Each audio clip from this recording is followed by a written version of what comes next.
میں سے 70,000 لوگ ایسے ہوں گے جو بغیر حساب کے جنت چلے جائیں گے۔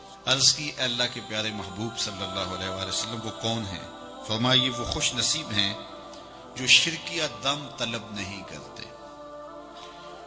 وہ دم جن میں منتر پڑے جاتے ہوں اور اس کا معنی معلوم نہ ہو، یا معنی معلوم ہو اور وہ شرکیہ ہو، تو ایسے دم کرنا، ایسے لوگوں سے دم کروانا جو شرکیہ کلمات بولتے ہیں اور ان کے پاس جانا، یہ سخت گناہ ہے، اور ایسے دم کرنا شرک ہے، اور ایسے چیزوں کی تائید کرنا بھی شرک ہے۔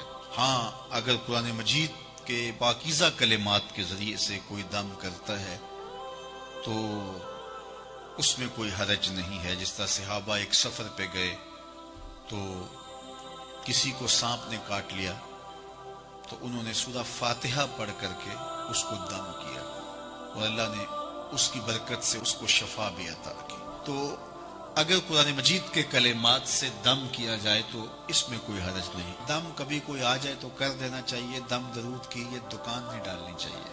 آج کل یہ جو دکانداریاں بن گئی ہوئی ہیں، اور اگر صحیح بھی کوئی کرنے والا ہو تو اس کو بھی دکانداری نہیں کرنی چاہیے، بلکہ اس کو بھی یہ ہے کہ بس ٹھیک ہے، کبھی کوئی ایسا آپ جن لوگوں میں رہ رہے ہیں کہ اس کو واقعہ پیش آ جاتا ہے تو آپ کو جو ہے تو وہ پڑھ کر کے پھونک مار دیں تو کوئی اس میں حرج نہیں ہے۔ اور اس کے اور بھی طریقے ہیں، صرف دم پر ہی کر لیا جائے، دعا چھوڑ دی جائے، جبکہ مشکلات میں، دکھوں میں، اذیتوں میں دعائیں مانگنے کی ہمیں تلقین کی گئی ہے۔ مختلف طریقے ہیں بیماریوں سے، ڈاکٹر کے پاس بھی جائیں، دم بھی کروائیں، دعا بھی مانگیں، صدقہ بھی کریں، صلہ رحمی بھی کریں، بہت سارے ذریعے آپ کوئی بھی اختیار کر سکتے ہیں۔ تو یہ ہے کہ ہر مرض کا علاج آپ جو ہے وہ دم ہی کروائیں گے، اور پھر دکانداریاں بنتی ہیں، پھر وہ دکانداریوں سے مارکیٹیں بن جاتی ہیں، اور پھر وہ ٹوکن بکتے ہیں، پھر کیا کچھ ہوتا ہے۔ تو یہ کوئی مناسب کام نہیں ہے۔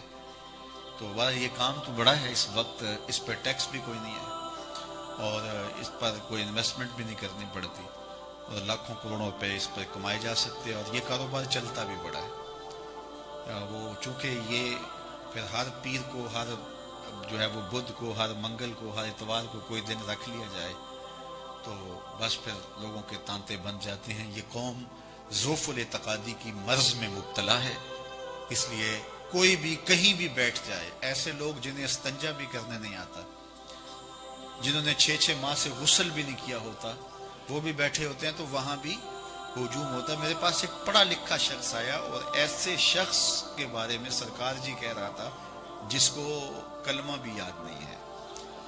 تو جہالت یہ نہیں ہے کہ اگر کوئی سکول، کالج یا مدرسے کا نہ پڑھا ہوا ہو تو وہ جاہل ہوتا ہے۔ بعض لوگ ڈگریوں کے باوجود بھی جاہل ہوتے ہیں۔